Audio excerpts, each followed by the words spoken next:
오늘 말씀 고린도전서 8장 5절부터 6절 말씀을 보셨는데요. 성서의 하나님 세 번째 창조론에 관한 말씀입니다. 여러분, 하나님께서 세상을 만드셨다라고 하는 이 사실을 모르는 사람이 없죠. 그러나 이것을 알려고 해서 아는 것이 아니라 믿어야만이 아는 겁니다. 그래서 이 창조론에 대한 이 이야기를 여러분과 제가 함께 생각하고 또 고민하면서 지금까지 우리 세상에 지금까지 인류의 역사 가운데 있어 왔던 많은 논의되는 이야기들 가운데 가장 큰 이슈가 되고 주제가 될 수 있는 그런 내용들입니다. 그래서 창조론의 근거라고 되어져 있는 1번의 내용에 보시면요, 여러분, 기독교적 창조신앙이라고 이야기를 할 수 있습니다.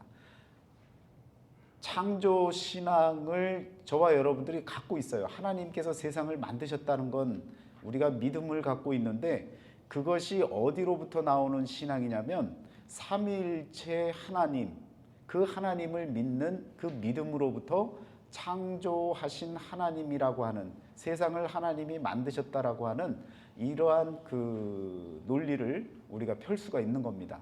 그러면 삼위일체 하나님이, 우리가 믿는 삼위일체 하나님이 그러면 어떻게 세상을 만드셨느냐라고 물으면, 그것을 다시 이야기할 수 있는 것은 그리스도의 계시를 통해서 삼위일체 하나님이 계신 것을 우리가 믿게 되어지고요, 그 하나님이 창조하신 하나님이다라고 하는 사실까지도 그 근거를 찾아 나갈 수 있다는 겁니다. 그래서 오늘 본문 말씀이 사도 바울이 처음에는 유대교였어요. 또 유대교의 창조신앙은 무엇이냐면 하나님이 세상을 만드셨다, 이게 끝입니다. 그냥 전능하신 하나님이 세상을 만드셨다, 이것이 유대인들의 생각하는 유일신 하나님, 삼위일체 하나님이 아니라 유일신 하나님의 창조신앙이에요. 그래서 유대인들에게는 하나님은 딱 한 분이시고 예수님은 하나님이 아닌 거예요. 그러니까 그들에게 세상은요, 하나님이 만드신 세상입니다. 하나님이 만드셨다라고 하는 것에는 동의할 수 있지만 삼위일체 근거를 통해서 얻어지는 창조신앙이 아닌 것으로는 우리 개신교하고는 차이가 나는 겁니다. 여러분, 역사 속에 예수님께서 이렇게 우리의 역사 속에 이렇게 찾아오신 거예요.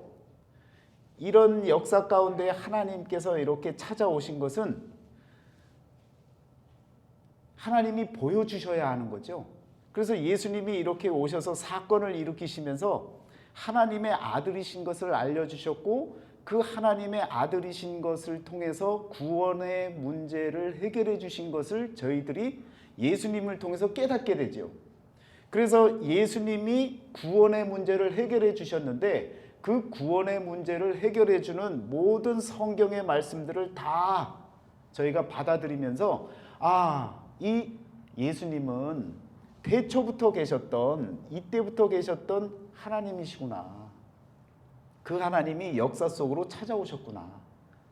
그 하나님은 태초부터 계셨고 세상을 만드셨던 하나님이시구나 라고 하는 사실을 예수님을 통해서, 역사 속에 오신 예수님을 통해서 바로 하나님이 세상을 만드셨다라는 것까지 우리가 믿음으로 믿을 수가 있게 되어지는 겁니다. 그래서 태초에 말씀이 계시니라, 요한복음 1장 1절에 이렇게 나오잖아요. 말씀이 계셨는데 그 말씀이 하나님과 함께 계셨으니 그 말씀이 곧 하나님이시라는 거예요. 그런데 그 말씀이 육신이 되어서, 요한복음 1장 14절에서처럼 말씀이 육신이 되어 이 하나님의 말씀 로고스가요, 이렇게 육신이 되어서 이 땅에 오신 거예요.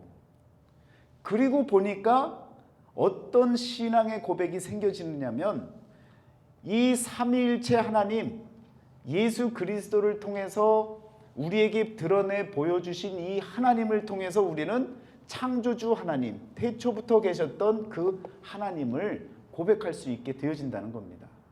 그러니까 우리의 창조 신앙은 단순히 하나님이 세상을 만드셨습니다가 아니라 삼위일체 하나님께서 세상을 만드셨고 그 세상을 만드셨다라고 하는 그 사실을 알게끔 한 것이 바로 예수 그리스도의 계시, 하나님께서 우리들에게, 인간들에게 보여주신 이 역사적인 사건을 통해서 우리의 고백은요, 창조주 하나님을 고백하게 되어집니다. 그러니까 이 고백이 유대교와는 확실하게 다른 거죠. 어떤 차이가 있느냐? 이 땅에 찾아오신 예수님은요, 전능하신 하나님이시기도 하지만, 그래서 지난 시간에 함께 나눴던 삼위일체 하나님은 어떤 하나님이라고 했습니까? 자유하신 하나님, 전능하신 하나님, 하나님의 자유성이 있는 하나님, 초월하시는 하나님, 그런 하나님의 자유가 있으신 하나님인데, 그 하나님이 우리와 관계를 가지시며 관계성을 가지시면서 이 땅에 오셨다 그랬잖아요. 이 관계를 통해서 우리 하나님께서는 직접 고난을 받으십니다. 고난을 당하시는데 구원자신 거예요. 고난을 받으신 분인데 창조주 하나님이신 거예요. 이런 하나님은, 이런 신의 개념은 세상 그 어느 종교에도 없습니다. 왜? 다른 종교는요, 사람이 만들어낸, 사람이 찾아내고 발견하고 생각해내고 만들어낸 우상들이기 때문에 그런 하나님일 수가 없는 거예요. 왜? 역사 속에 누가 오질 않았잖아요. 그런데 우리 하나님은 태초에 계신 그 하나님이 말씀으로 이 땅에 오셔서 관계를 가지시고 자유하신 하나님께서 자신을 제한시키신 거예요. 자신을 누르신 거예요. 그리고 우리와 관계하셔서 세상에 오셔서 고난받으셨지만 그분은 단순히 사람의 몸으로 온 사람의 아들이 아니라 하나님의 아들로서 태초부터 계셨던 그 하나님이시라는 겁니다. 그래서 기독교에서의 창조론이라고 하는 것은 여러분 이 세 가지 단계를 거쳐서 구분할 수 있는 그런 하나님이십니다. 여러분 제가 지금 드린 이 말씀이 지금 인류 역사에서 기독교가 생겨나고 많은 신학자들이 또 신앙의 선진들이 고민하고 고백하고 모든 하나님께 대한 창조의 고백을 하다가 성경을 보고 기도를 하고 묵상을 하고 깨닫고 그러면서 많은 책들을 쓰고 또 깨닫고 그러면서 결론적으로는 이런 하나님을 저와 여러분들이 믿고 있다는 거예요. 여러분 이 하나님은요 다른 신하고 정말 구별이 되어집니다. 그래서 이번에 보면 창조신앙의 세계 이해라고 나와 있죠. 그리스도 계시에 의해서 시작과 끝이 있는 구원 과정의 역사로서 개방된 세계, 이것이 여러분과 제가 기독교인으로서 그리스도인으로서 갖는 하나님이 만드신 세계를 이해하는 의식입니다. 우리가 세계를 이렇게 받아들이는 거예요. 이게 무슨 얘기냐? 이 한 문장에 제가 책으로 말하자면 한 6, 7챕터를 그냥 단어로 이렇게 줄인 거예요. 무슨 얘기냐면 여러분 그리스도의 계시에 의해서 하나님께서 세상을 만드시면서 시작과 끝을, 역사의 시작과 끝을 우리에게 알려주셨잖아요. 왜? 태초에 하나님이 천지를 창조하셨느니라. 그리고 마지막 때에는요 심판이 있을 것에 대한 말씀을 하셨잖아요. 그러니까 알파와 오메가가 되시는 하나님, 시작과 끝이 되시는 하나님, 그 하나님을 저와 여러분들이 믿는 겁니다. 그러면 역사의 시작과 끝을 이야기함으로 인해서 여러분 첫 번째 아니다라고 하는 게 뭡니까? 윤회는 절대로 없다는 거예요. 이것을 하나씩 마치 도장 깨기처럼 하나씩 깨뜨리는 거예요. 세상에서 말하는 이 세계에 대한 이해, 세상을 바라보는 세계관들을 하나씩 잘못된 것들을 성경을 통해서 기독교적인 관점에서 창조신앙을 통해서 다 깨뜨려 버리는 거예요.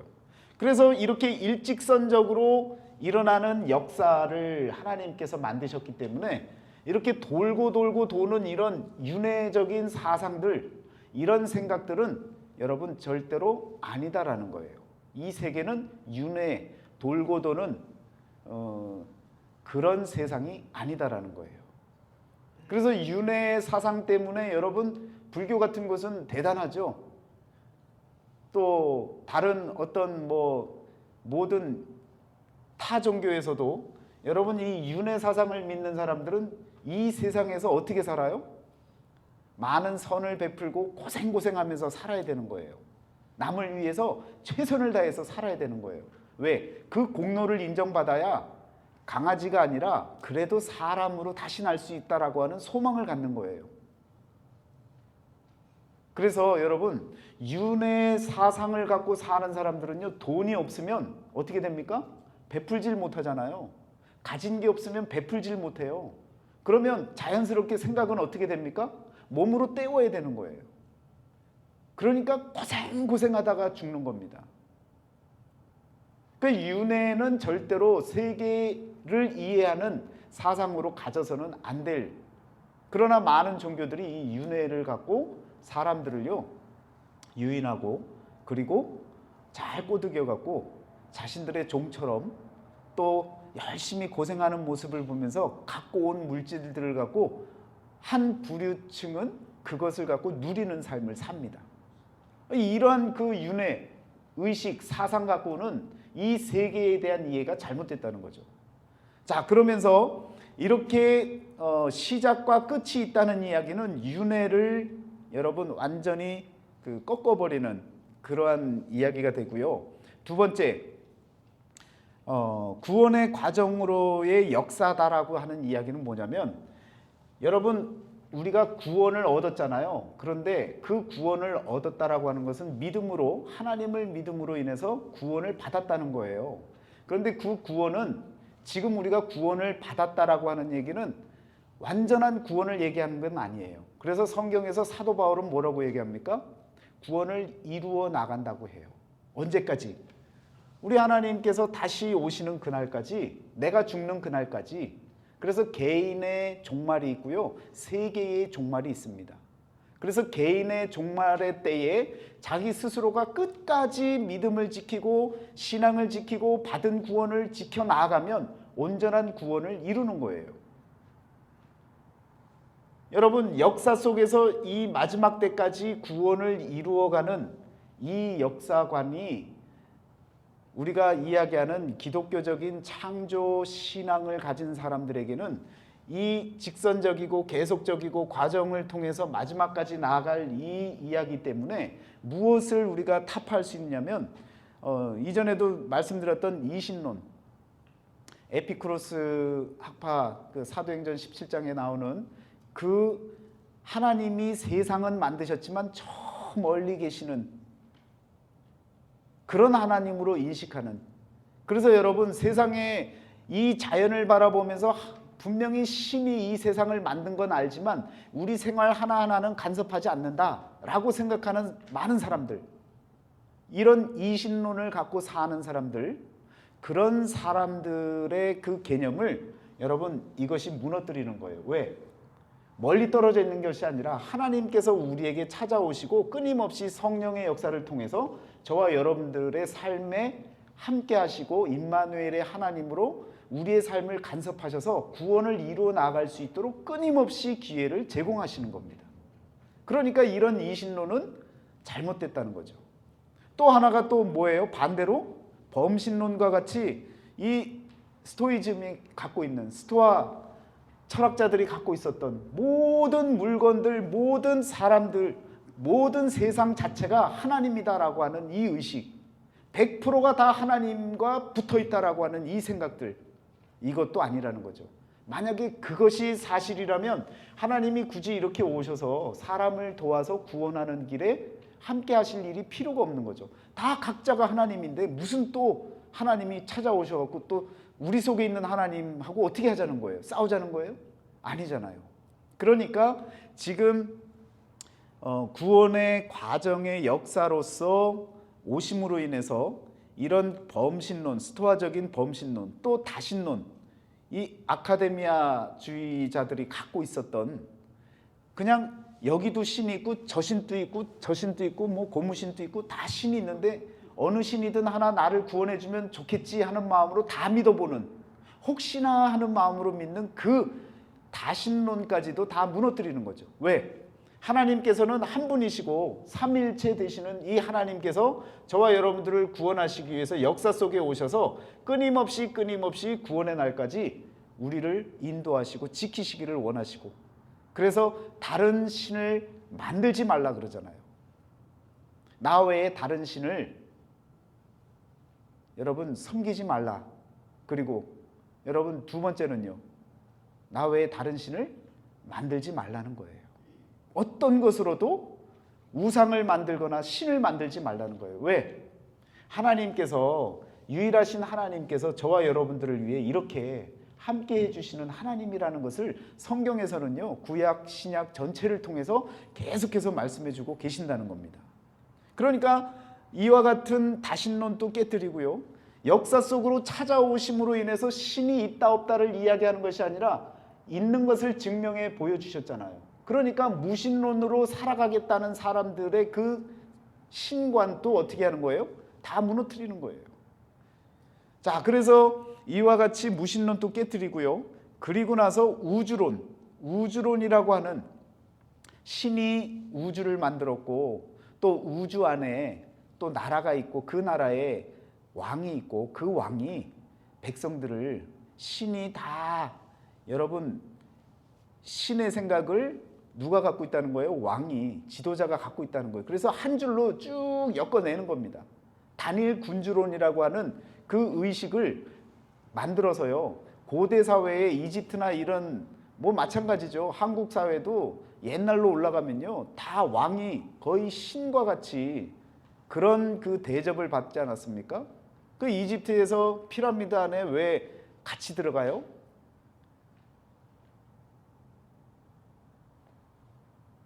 왕이 신과 같이 여겨졌습니다. 그래서 이 생뿐만이 아니라 내생에서도 마찬가지로 모든 생애를 다 주관한다는 입장에서 산 사람을, 죽은 자가 들어갈 때 어떻게 해요? 사서라고 하는, 죽었을 때 읽어야 하는 책을 같이 집어넣고요, 산 사람도 같이 집어넣지 않습니까?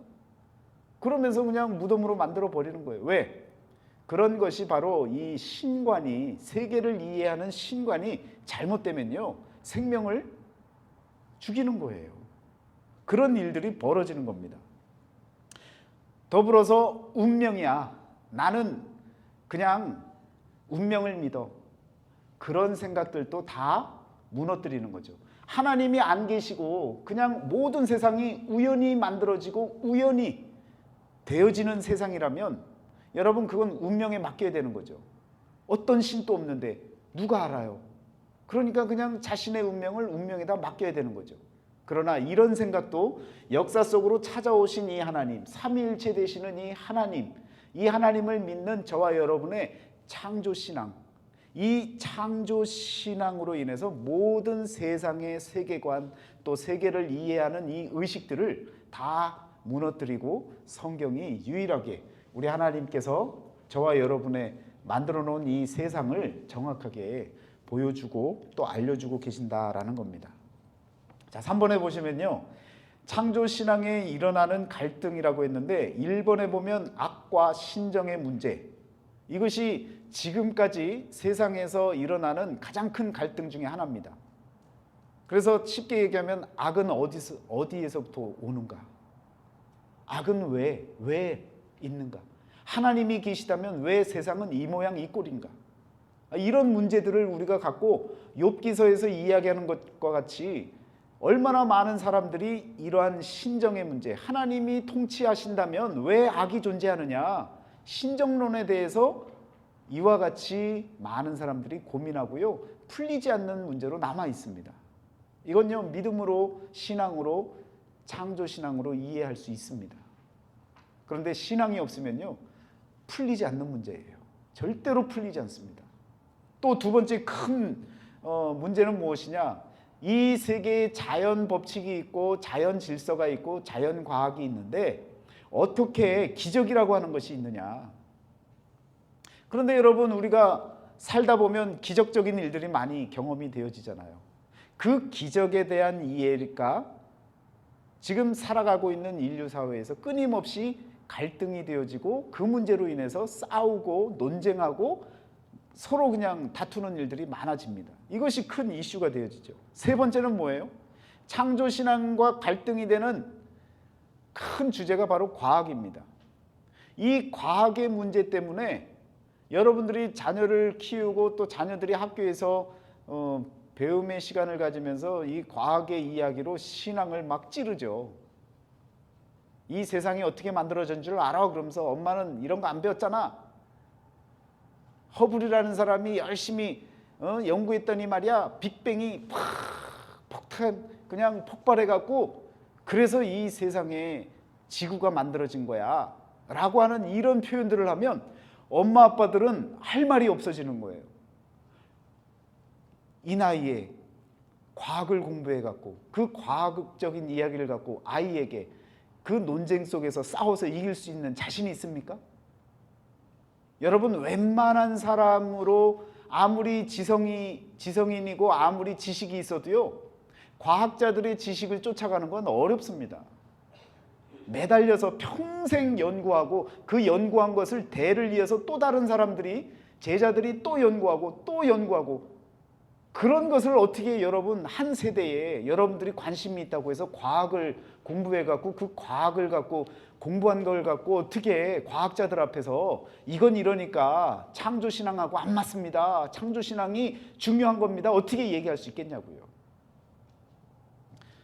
그런 그 갈등이, 이 세 가지의 갈등, 창조신앙을 갖고 살려고 하는 저와 여러분들, 그래서 이 갈등이요 학생 때부터 막 너무 힘들어요. 왜? 찰스 다윈의 이 진화론, 답은 써야 되는데 나는 창조신앙을 갖고 있어요.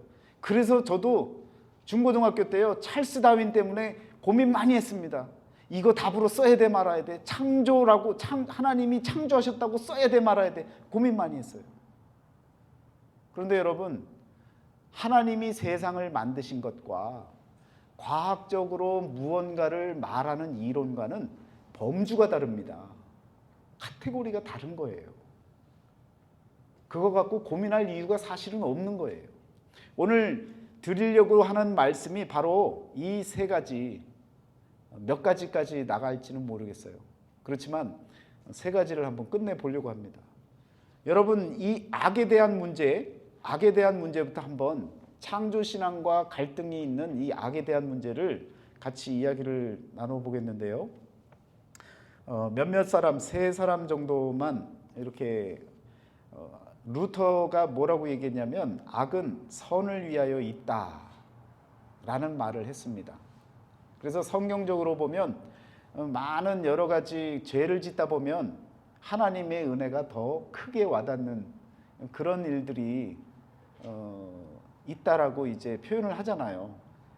따지면 루터의 입장에서는 여러분들이 악을 많이 경험하면 경험할수록 하나님의 크신 은혜가 더 큰 것을 경험할 수 있습니다 라고 하는 말과 같은 거예요. 그러니까 악이 있는 것은 여러분 선을 위해서 있다라는 표현으로도 이렇게 바꾸어 말할 수 있다는 겁니다. 두 번째 대표적인 철학자인데요, 헤겔이 정신으로서의 하나님은, 헤겔 철학자가요 뭐라고 했냐면, 하나님은 이런, 그 사람의 표현으로는 이렇게 씁니다. 독일어로 가이스트, 정신. 이 정신이 바로 하나님이라는 거예요. 하나님. 고트. 독일어로는 고트 그러는데요. 하나님이 되어지시는 그 정신, 그 정신으로서의 하나님은 악한 것을 부정함으로써 세계를 더 높은 진리의 세계로 발전시킨다. 그래서 이 헤겔의 변증법적인 해석이라고 하는 표현들을 갖고 여러분들이 배우면서 또 다니시면서 헤겔이라는 이야기를 들으면 하나님은 정신이고, 그리고 그 정신을 통해서 그 안에서 일어나는 악과 선의 끊임없는 이 갈등, 그리고 서로 대조되는 관계 속에서 또 다른 악이 나오고 또 다른 선이 나오고, 그러면서 계속 발전해서 끝까지 간다는 거예요. 계속해서 그래서 세계도 계속 발전해 나가는 이유가 그런 변증법적인 해석을 통해서 말할 수 있다라고 했던 이 사람도 악에 대해서는 뭐라고 표현을 했느냐면, 악한 것을 부정함으로써 세계를 더 높은 진리의 세계로 발전시키는, 세계를 끊임없이 발전시키는 것에 필요한 악으로 보는 거죠. 여러분들은 어떻게 생각을 하십니까? 악이라는 것이 도대체 뭔지. 그 다음에 보면요, 틸리라고 하는 신학자는 뭐라고 얘기했냐면, 실존하는 모든 존재자들은 비존재, 곧 악의 위협과 존재의 힘 사이에 긴장관계 속에 있다. 이 문장 한 번 읽고 이해가 되시면요, 신학자입니다. 이해가 어려워요. 쉽지 않습니다. 무슨 얘기냐? 이 세상에 존재하는 존재자들은요, 존재하지 않는 것, 비존재, 존재하지 않는 것, 곧 악의 위협과 존재의 힘, 그 사이의 긴장관계 속에 있다라고 얘기를 하는 거예요. 뭐냐면 여러분과 제가 이렇게 있잖아요.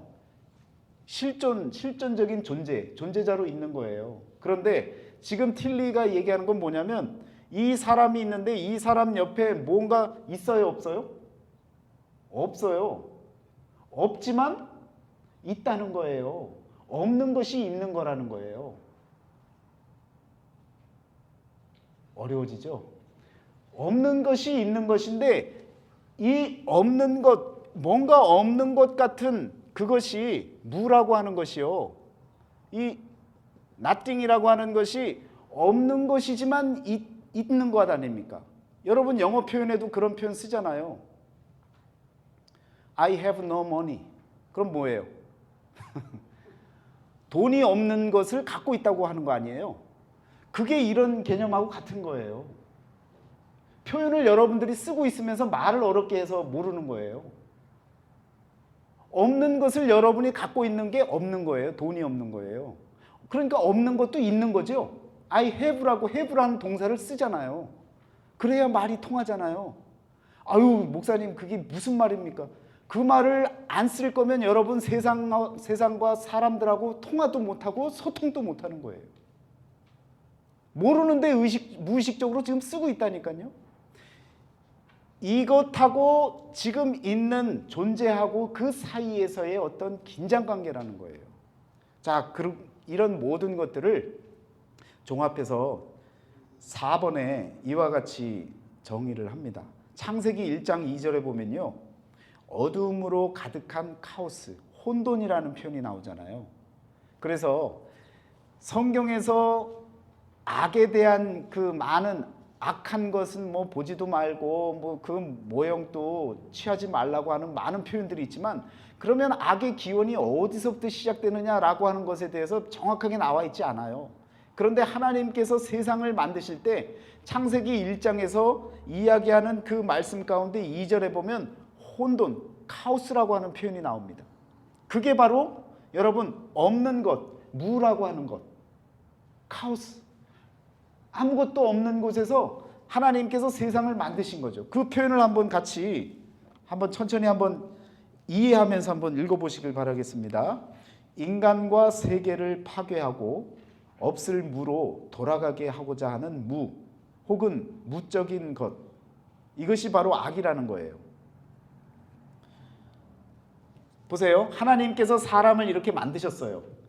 그런데 이렇게 만들었는데 아무것도 아닌 의미 없는 것으로 바꿔나가기 위해서 어떤 세력이 있는 거죠.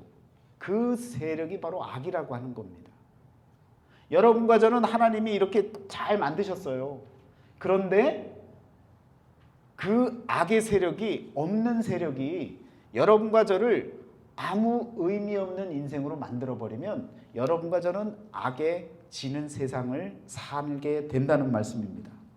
자, 보이지 않고 인간 본성 속 깊이 숨어 있으면서, 보이지 않아요. 악이라고 하는 것은요, 여러분과 제 마음에 숨어져 있습니다. 그래서 여러분 이 말씀을 조금 더 잘 이해하기 위해서 한번 찾아보는데요. 창세기를 한번 보세요. 가인과 아벨의 이야기가 나오는 창세기 4장 7절입니다. 예, 창세기 4장 7절에 보시면 이렇게 나옵니다. 내가 선을 행하면 어찌 낯을 들지 못하겠느냐? 선을 행하지 아니하면 죄가 문에 엎드려 있느니라. 죄가 너를 원하나 너는 죄를 다스릴지니라.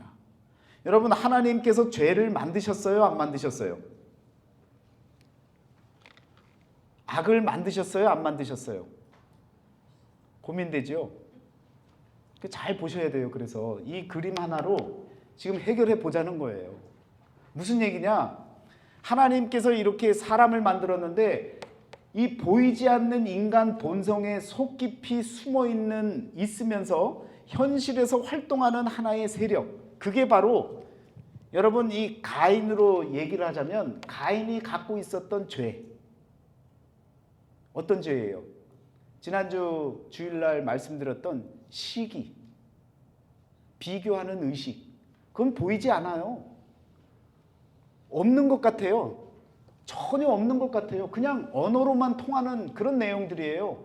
그런데 어떤 세력에 의해서 여러분과 제가 그 시기라고 하는 것을 붙잡으면 이것을 통해서 행동을 하기 시작하면 이렇게 가는 거예요. 혼돈 속으로, 카오스로 달려가는 길이 되는 겁니다. 그러니까 시기라고 하는 것은 그냥 우리가 생각하는 어떤 관념인데 본성, 사람의 속성 중에 하나라고 생각할 수 있는 그런 특성인데 우리가 그걸 붙잡으면 그것으로 인해서 시기하는 행동이 나오고 죄를 짓는, 그래서 하나님은 가인에게 뭐라고 얘기했냐면 죄를 다스려라. 여러분과 제 마음속에 모든 본성은 다 있는 거예요. 시기만 있어요? 비교의식만 있어요? 욕심은 없습니까? 욕심이 존재해요? 어디 보여요? 그런데 욕심을 따라가기 시작하면 욕심의 삶이 보이는 거예요. 그게 바로 악의 세력에 져서 이 nothing으로, 무로 이렇게 들어가는 거죠. 어떤 것을 통해서든 이렇게 들어가면 이것이 바로 악의 세력이라고, 힘이라고 이야기할 수 있는 것입니다. 여러분, 악자를 여러 차례 말씀드렸잖아요. 이 악자가 중국 사람들이 대단한 이 영적인 그 통찰력이 있습니다. 이 한자를 만들 때 여러분 이 아자가 위에서 내려본 그림을 표현한 거예요. 무슨 표현이라고요? 무덤이라고요. 무덤을 위에서 내려다보면 이렇게 모양을 그려놓은 이 모양을 갖고 상형 문자로 만든 겁니다. 그리고 마음 심자를 아래다 둔 거예요. 마음 위에다가 무덤을, 여러분 마음속에다가 무덤을 이고 그것을 향해서 나아가면 그게 악이에요. 죽을 일을 위해서 달려가면 그것이 악이라고요. 참 쉬운 표현이에요. 이해도 쉽고 이 모든 것들을 다 이 글자 하나로 다 표현할 수 있어요. 그러니까 이 악을 그 다음 또 이어서 같이 보시겠습니다. 숨어 있으면서 현실에서 활동하는 하나의 세력이다. 여기까지 이제 이해되시죠? 예. 하나님의 창조 가운데 선악을 알게 하는 나무의 열매를 따먹지 말라는 하나님의 명령은 인간이 자유로운 결단을 내릴 수 있는 존재로 창조되었음을 전제하고 있다. 그렇죠. 자유의지가 우리 인간에게 있다라고 하는 이 이야기가 바로 뭔가를 먹지 말라라고 하는 그 이야기를 함으로 하나님께서 하심으로 인해서 저와 여러분들에게 자유로운 선택권이 있고 자유의지가 있다라고 하는 free will이 있다고 하는 그 의식을 가질 수 있게 만들어주는 힌트가 되는 겁니다. 자, 그러면서 그 다음에 뭐라고 나옵니까? 악으로 나타날 수 있는 무, 그것은 자유로운 존재로 창조된 인간이 자기를 하나님 앞에서 자유로운 존재로 실현해 나가기 위해 주어져 있는 현실이다. 그러니까 여러분 여기가 있는데 하나님이 이렇게 무라는 것도 같이 이렇게 만들어 놓으셨는데 온전한 창조, 완전한 창조니까 이 무라고 하는 것도 만들어 놓으셨는데요. 그렇지만 악을 만드신 건 아니라는 거죠. 악을 안 만들었는데 이 무라고 하는 것을 하나님이 만들어 놓으셨는데 여기에서 우리가 악의 세력에 의해서 먹지 말라고 하는 것을 내가 자유롭게 먹고 싶은 그 의지를 갖고 따먹음으로 인해서 하나님과 동등되려고 했던 그 의식으로 악의 세력에 의해서 그 열매를 잡는 순간 우리는 죄를 짓고 죄라고 하는 이 악의 세력을 통해서 무로 돌아가는, 그러니까 악한 세력이 원하는, 사탄이라고 하는 존재가 원하는 것은 저와 여러분들을 무의미하게 만드는 인생, 그것으로 가게 만드는 것이라 라고 이야기를 할 수 있다는 것입니다.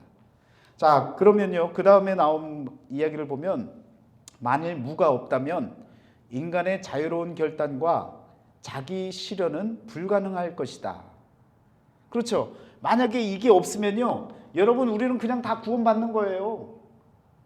그런데 이게 있어서 구원을 받을 수도 있고 악의 그 벼랑 끝으로 떨어질 수도 있는 거예요. 그러니까 저와 여러분들이 자기를 실현하기 위한 어떠한 존재로서 루터가 이야기하는 것처럼 여러분 선을 위해서 존재하는 악이 될 수 있다는 거죠. 그러니까 이렇게 쉬운 한 문장에 엄청난 고뇌와 또한 생각과 많은 숨어있는 성경의 모든 것을 종합해서 표현하고 있다라는 겁니다. 자, 그리고 나서 뭐라고 나옵니까? 그러므로 하나님은 무를 허용하셨다고 설명할 수 있을 것이다. 여러분, 하나님께서 무를 허용하실 것으로 설명을 할 수 있다는 거죠. 그렇지만 이건 아무도 모르는 거예요. 지금까지도요, 인류 역사상 악이 어디로부터 오느냐 몰라요. 그건 하나님만 아시는 거예요. 그러나 우리가 모든 세상의 것을 바라다 보니까 성경 말씀과 세상의 지식과 모든 철학과 사상, 인간 세상의 역사와 모든 걸 종합해 보니까 이럴 것이다 라는 거예요.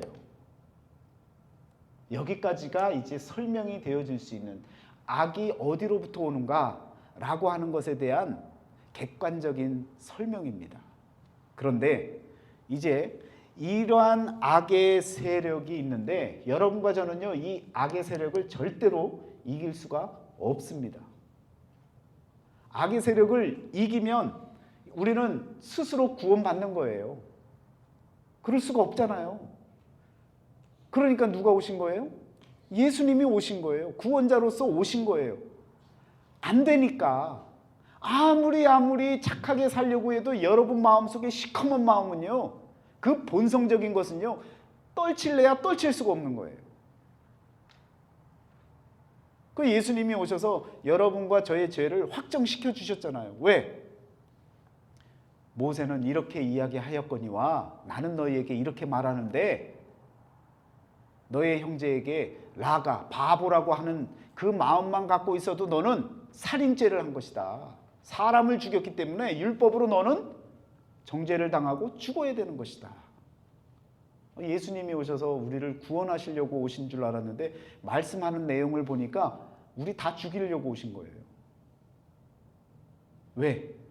그렇게 안 하면 살 것 같은 거예요. 내가 행한 선으로 내가 신이라고 하는 존재 하나님으로부터 뭔가 상급을 받을 수 있을 것 같다는 생각을 갖는 거예요. 그러니까 예수님이 오셔서 모든 걸 단칼에 다 잘라버리시는 거예요.